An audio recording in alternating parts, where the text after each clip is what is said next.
Hello, my name is Andrea, and this is High Literature, a program where I introduce books and comics and art to you, the viewer. Today is Earth Day, and I have a pretty big stack here of books. Don't know if we're going to be able to get to all of them, because I have a lot to do tonight as a working girl. Let's see. I was going to do some readings. I'm trying to think of which ones to do. Some of these books I haven't read in a very long time. So I have The Wind in the Willows by Kenneth Grahame, and I love this book. It is just wonderful. I first read this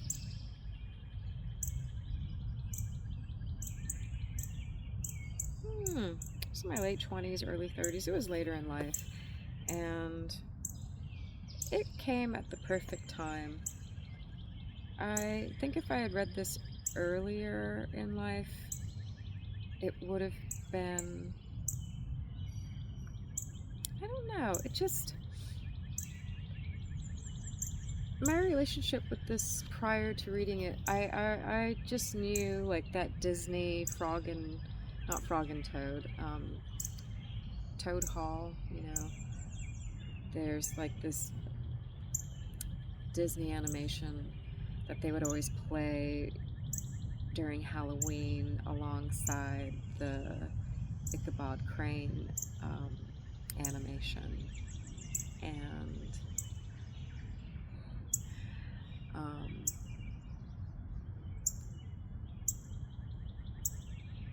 I found it amusing, but it didn't necessarily inspire me to like seek out and read the book. I don't know what made me pick this up, honestly.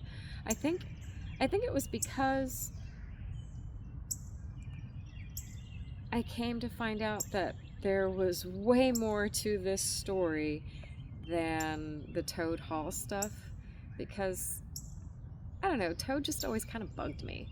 And when I came to learn just how, that like that's not a central part to the story at all, and it's very nature focused, and it just that's what like ended up grabbing my curiosity. And so I decided to read this book, and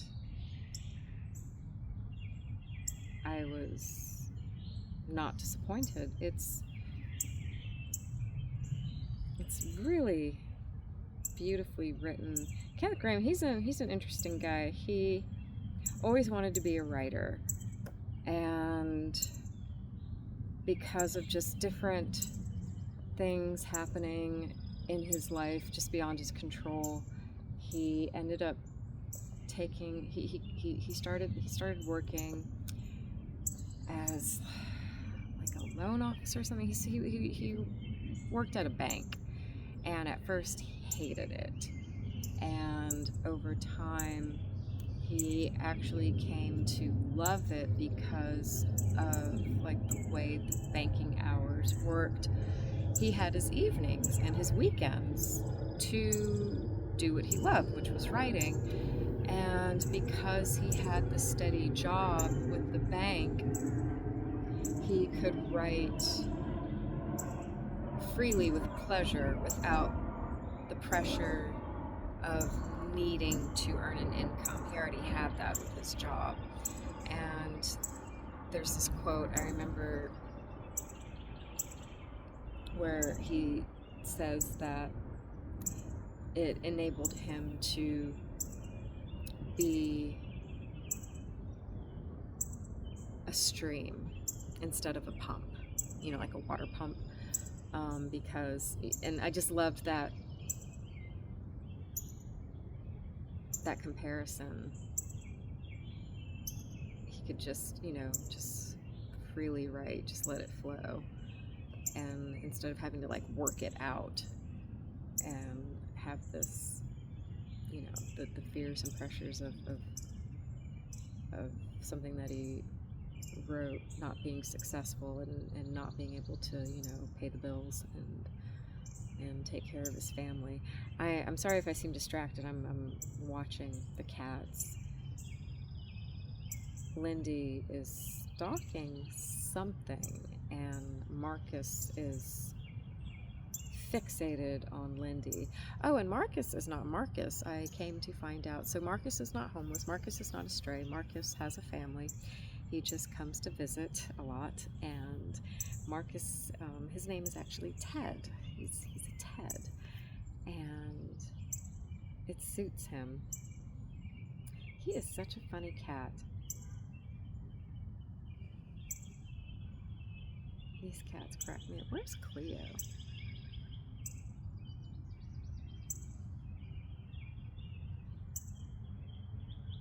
I don't know where Cleo is. But this book's great. There's this really interesting part towards the beginning where, so Mole is like doing spring cleaning, and he just gets fed up with it, and he decides, I'm gonna go outside and just enjoy myself and go for a walk. And that's how he meets Rat, let's see, the riverbank. Onion sauce, onion sauce. So he meets Rat, and Rat has a boat, and they go on like a little boat ride together. And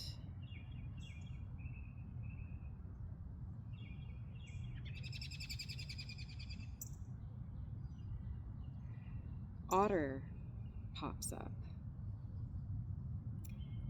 and says hello.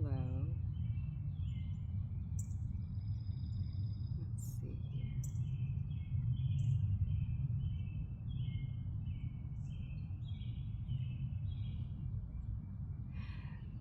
So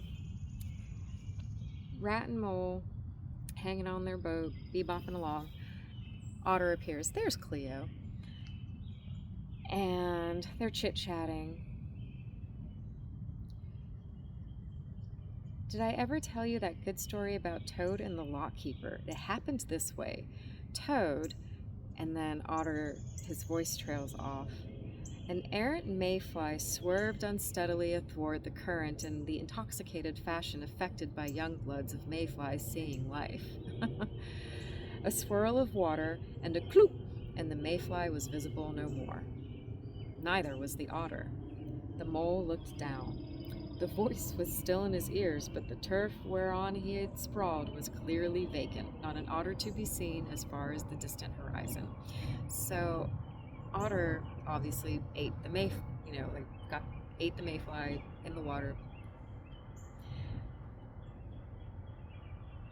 But again, there was a streak of bubbles on the surface of the river, and that's how they first encounter Otter. There's like a streak of bubbles on the surface of the river, and it's Otter. So clearly Otter ate the mayfly and then, went off on his way. The rat hummed a tune, and the mole recollected that animal etiquette forbade any sort of comment on the sudden disappearance of one's friends at any moment, for any reason or no reason whatever. I think that's so fascinating because, that's kind of life, right? If when you're an animal and your existence is just living out in nature, you can be hanging out with a buddy, and the next thing you know, they're gone because a hawk came and scooped them away, or you know what I mean? And when I read that, I was just like, wow. Animal etiquette forbade any sort of comment on the sudden disappearance of one's friends at any moment for any reason or no reason whatever. And again, like, so somebody could just suddenly get eaten, and it's like, whoop. there goes Robin. Or they see something that gets their attention and they go to like eat something. It's like, there's just in nature, it's just something can just happen so randomly out of nowhere. And I mean, you just can't get hurt or offended by it. And I just found that part so fascinating. But yeah, this story, there is way more to it than the adventures of Toad and Toad Hall, that obnoxious Toad. So yeah, definitely recommend this book. It's lovely. And yeah, so there's that. Come back. Let's see here. There we go. All right. Next we have an old favorite, Les Misérables by Victor Hugo. There is just this absolutely lovely, lovely, lovely, lovely, lovely, lovely scene towards the beginning.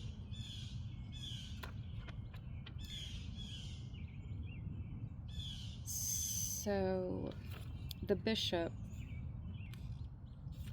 that's such a great chapter. This book is so good.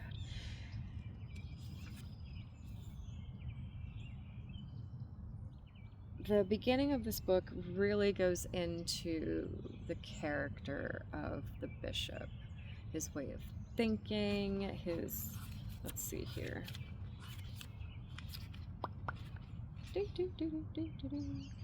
Oh God. There are like chapters within chapters. This book is so dense, but this whole beginning section that talks about him, it's called, book 1 is An Upright Man. Like, this man is so virtuous. And there's this lovely little part that talks about him in his garden.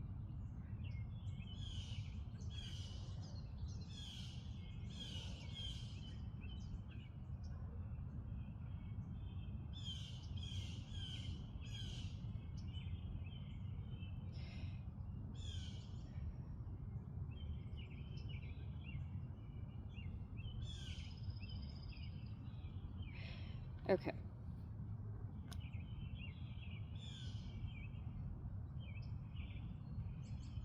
I just love this part so much. As we have seen, prayer, celebration of the religious offices, alms, consoling the afflicted, the cultivation of a little piece of ground, fraternity, frugality, hospitality, self-sacrifice, confidence, study, and work filled up each day of his life.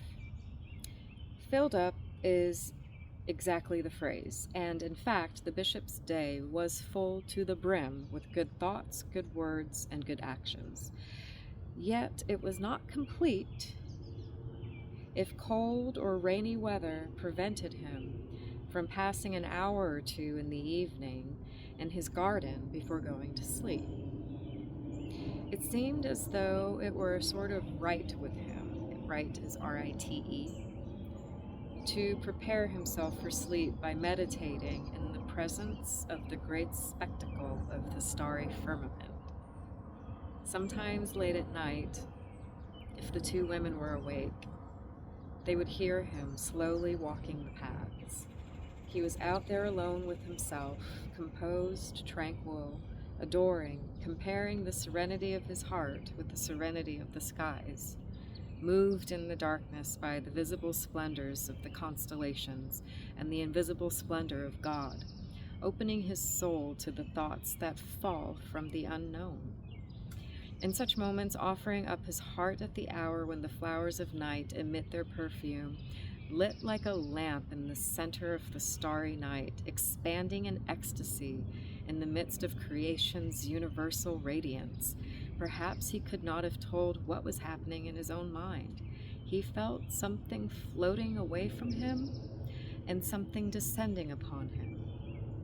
Mysterious exchanges of the soul with the universe. He contemplated the grandeur and the presence of God, the eternity of the future, that strange mystery, the eternity of the past, a stranger mystery, all the infinities hidden deep in every direction. And without trying to comprehend the incomprehensible, he saw it. He did not study God, he was dazzled by God. He reflected on the magnificent union of atoms which gave visible forms to nature, revealing forces by recognizing them, creating individualities in unity, proportions in extension, the innumerable and the infinite, and through light producing beauty. These unions are forming and dissolving continually, from which come life and death. He would sit on a wooden bench, leaning against a decrepit trellis, and look at the stars through the irregular outlines of his fruit trees. This quarter of an acre of ground, so sparingly planted, so cluttered with shed and ruins, was dear to him and satisfied him. What more was needed by this old man who divided the leisure hours of his life, where he had so little leisure, between gardening in the daytime and contemplation at night? Was this narrow enclosure with the sky for a background not space enough for him to adore God in his most beautiful, most sublime works? Indeed, is that not everything? What more do you need? A little garden to walk in, and immensity to reflect on. At his feet, something to cultivate and gather. Above his head, something to study and meditate on. A few flowers on earth, and all the stars in heaven. Happy Earth Day. Damn, that's good. Victor Hugo is the man. Love him. I have been slowly rereading, and by slowly I mean I've been savoring it. Like, sometimes I go back and reread the same thing over and over again because this has just been so good and I don't want it to end. And I think when I finish it, I'm just going to start it back over. I've been reading The Secret Garden by Frances Hodges Burnett. It is so good. It's so good. I've had this since elementary school. Damn, 1911. This book is over 100 years old. This book is so magical. It's just...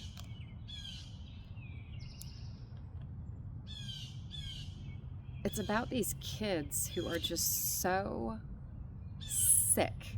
Sick in their mind, sick in their heart, sick in their spirit, sick in their body, just sick through and through for various reasons. And the way things unfold, one of them, the girl, Mary, she finds a garden. Well, so there's this robin, and without getting into too much detail, because you should read the book, the robin helps her find a key. And there's like this wall of ivy, and behind the ivy there's a door. And when you find this key, you know, out in this garden path, because like it's this huge garden. She's staying at Misselthwaite Manor out in Yorkshire, and so naturally this key goes to this door, and she goes in, and it's this hidden garden. And what happens next is just so great. And this is one of the rare examples where the movie adaptation is just as good as the book. I watched the movie recently.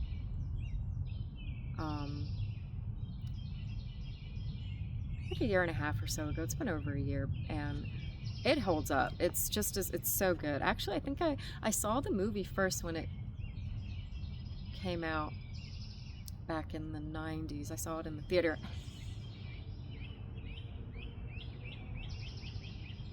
They're doing so good, you guys. Normally I would have had to jump up and like split things up, but they're vibing. They're hanging out. I'm so proud of you guys. Yes. Yeah, I saw the movie when it came out. I mean, it was so good, and I loved it so much that I read the book. Right? I swore, I don't know. When I picture myself reading the book as a kid, I was younger than when I was in the theater. But when I was, you know, it's so funny. I remember being a kid and like watching my parents fumble through memories and being like, you don't remember? And here we are. I'm sitting here fumbling with my memories. I'm like, oh my God, I don't remember. It's so weird. Anyway, the movie's great and the book is great. And the way it's written with how like they start getting their health, gaining their strength, just being so rejuvenated by sunshine, fresh air, exercise, all the free things in life that we have now managed to commercialize. Anyway, I ain't gonna go down that path. Hi, Marcus, Ted, Derek. You have lots of names, as do all cats, I guess. It's so...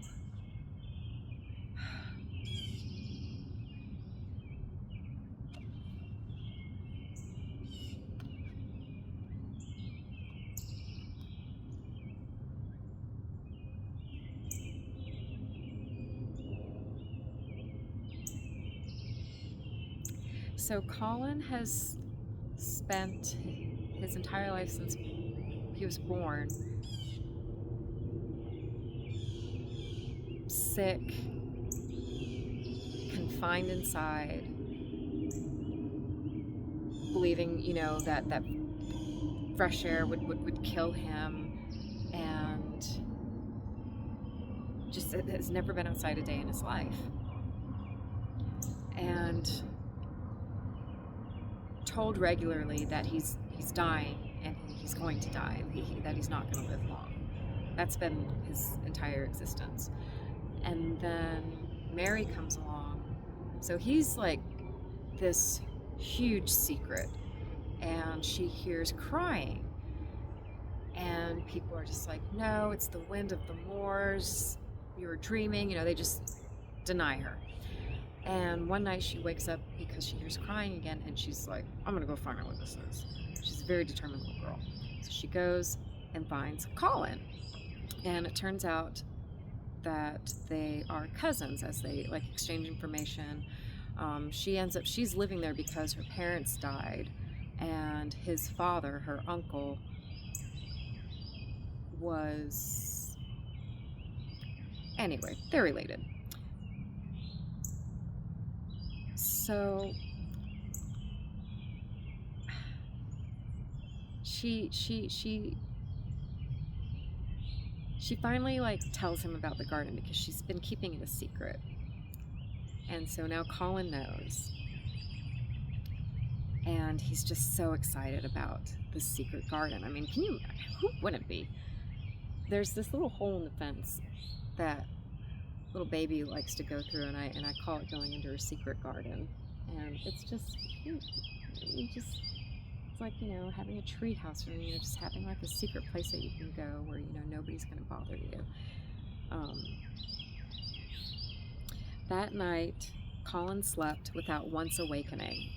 And when he opened his eyes in the morning, he lay still and smiled without knowing it. Smiled because he felt so curiously comfortable. It was actually nice to be awake. And he turned over and stretched his limbs luxuriously. He felt as if tight strings which had held him had loosened themselves and let him go. He did not know that Dr. Craven would have said that his nerves had relaxed and rested themselves. Instead of lying and staring at the wall and wishing he had not awakened, his mind was full of the plans he and Mary had made yesterday, of pictures of the garden, and of Dickon and his wild creatures. It was so nice to have things to think about. Because prior to this, all he did was just lay in bed thinking about how he was going to die. And he had not been awake more than 10 minutes when he heard feet running along the corridor, and Mary was at the door. The next minute she was in the room and had run across to his bed, bringing with her a waft of fresh air full of the scent of the morning. You've been out! There's that nice smell of leaves," he cried. She had been running, and her hair was loose and blown, and she was bright with the air and pink-cheeked, though he could not see it. "It's so beautiful," she said, a little breathless with her speed. "You never saw anything so beautiful. It has come. I thought it had come that other morning, but it was only coming. It is here now. It has come, the spring. Dickon says so." "Has it?" cried Colin, and though he really knew nothing about it, he felt his heart beat. He actually sat up in bed. "Open the window," he added, laughing half with joyful excitement and half at his own fancy. "Perhaps we may hear golden trumpets." And though he laughed, Mary was at the window in a moment, and in a moment more it was opened wide, and freshness and scents and bird song were pouring through. "That's fresh air," she said. "Lie on your back and draw in long breaths of it. That's what Dickon does when he's lying on the moor. He says he feels it in his veins, and it makes him strong, and he feels as if he could live forever and ever. Breathe it and breathe it." She was only repeating what Dickon had told her, but she caught Colin's fancy. "Forever and ever. Does it make him feel like that?" he said, and did as she told him, drawing in long, deep breaths over and over again until he felt that something quite new and delightful was happening to him. Mary was at his bedside again. "Things are crowding up out of the earth," she ran on in a hurry, "and there are flowers uncurling and buds on everything, and the green veil has covered nearly all the gray, and the birds are in such a hurry about their nests for fear they may be too late that some of them are even fighting for places in the secret garden, and the rose bushes look as wick can be, and there are primroses in the lanes and woods, and the seeds we planted are up, and Dickon has brought the fox and the crow and the squirrels and a newborn lamb." And then she paused for breath. The newborn lamb Dickon had found 3 days before, lying by its dead mother among the gorse bushes on the moor. It was not the first motherless lamb he had found, and he knew what to do with it. He had taken it to the cottage, wrapped in his jacket, and had let it lie near the fire, and had fed it with warm milk. It was a soft thing, with a darling, silly baby face and legs rather long for its body. Dickon had carried it over the moor in his arms, and its feeding bottle was in his pocket with the squirrel, and when Mary had sat under a tree with its limp warmness huddled on her lap, she had felt as if she were too full of strange joy to speak. A lamb, a living lamb who lay on your lap like a baby. She was describing it with such joy, and Colin was listening and drawing in long breaths of air when the nurse entered. She started a little at the sight of the open window.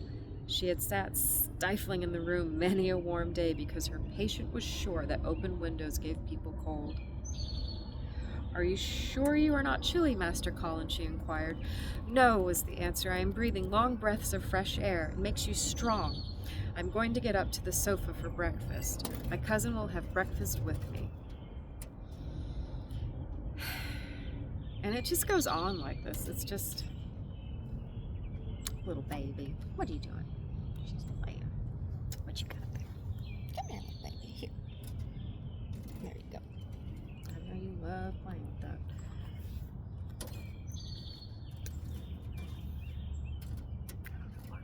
It's so good, you guys. This book I read,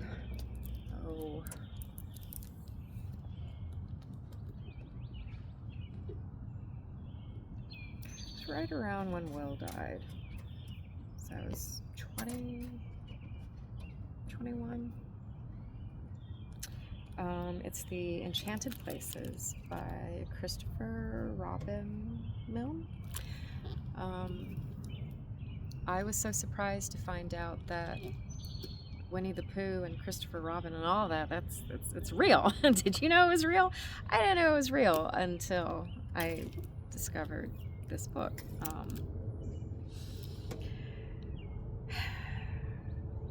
The memoir of the real Christopher Robin and Winnie the Pooh. You guys, this book is so good.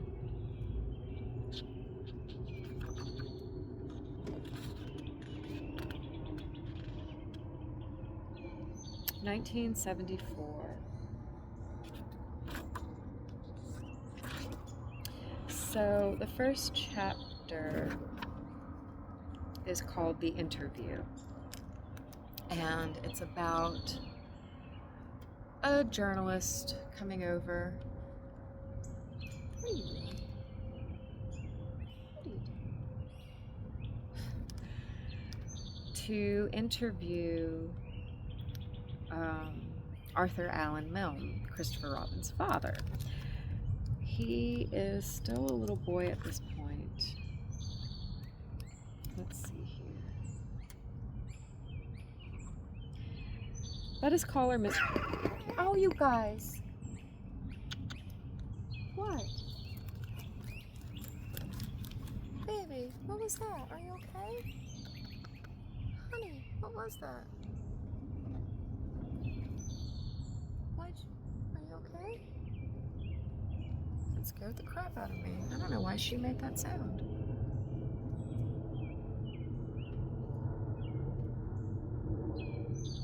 Weird.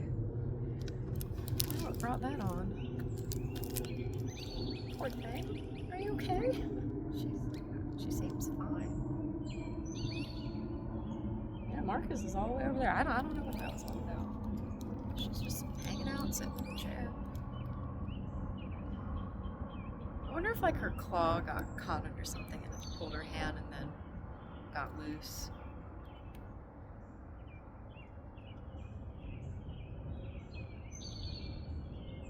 She's not walking with a limp. Okay, she's fine.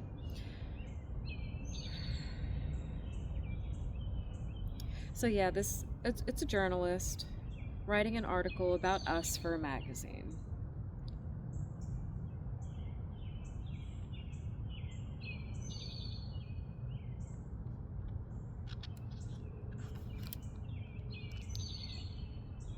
So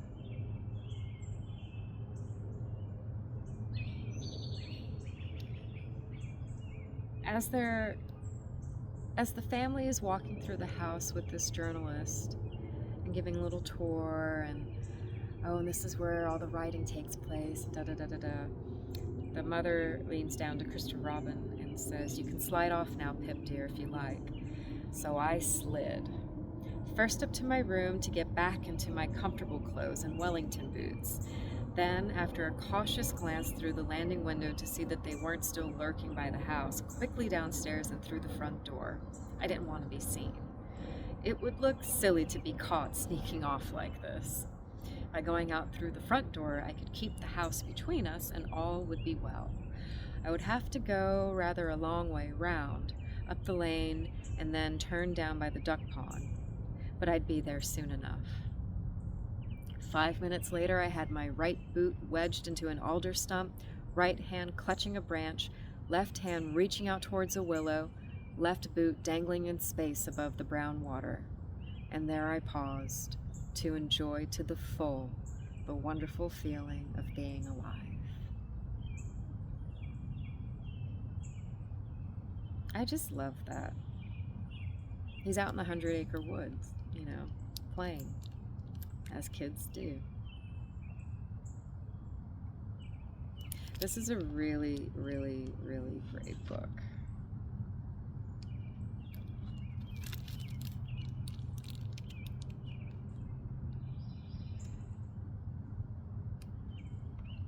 He ended up opening a bookshop with his wife, and they owned a bookstore and sold books. Doesn't that just sound so lovely? I mean, so perfect, of course. I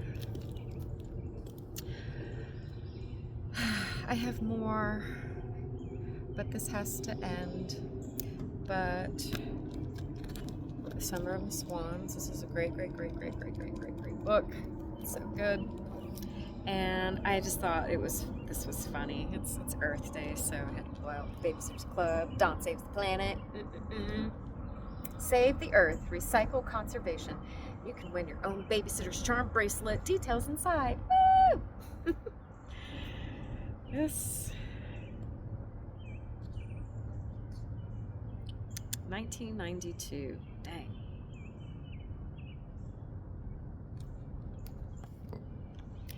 And then, oh my God, James and the Giant Peach. This book really did, like,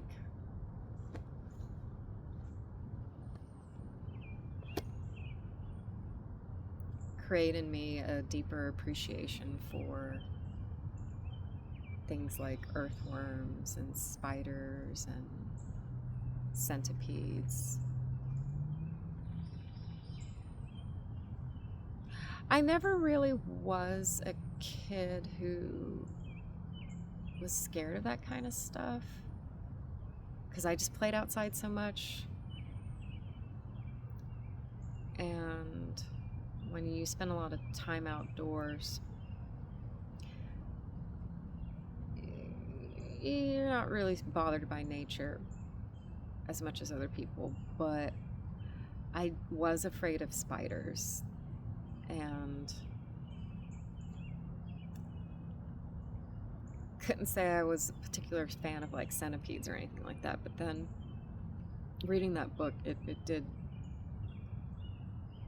cultivate more compassion in me. And there's actually a funny little part in Les Misérables talking about the bishop, and you know, just how virtuous and compassionate he is, and how he was overheard once talking to a spider and saying it was just like this big, fat, hairy, just creepy looking spider, and he was saying, "You poor thing, it's not your fault, you're ugly." And I just thought that was so funny. But yes, another one, classic. This was something I read in the 3rd grade, Island of the Blue Dolphins.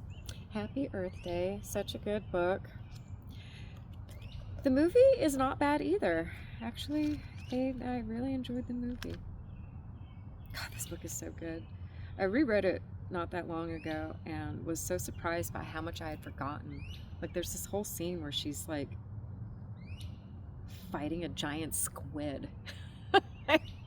If you had told me that happened in this book, I would have been like, you're mixing that up with the cut clip from the Goonies or something. Like, you're mixing up childhood media memories. But I would have been wrong. She there's this whole, yeah, like crazy ass squid scene in here. But yeah, I need to go ahead and wrap this up. Happy Earth Day. Hope you guys got to go outside, cut some grass.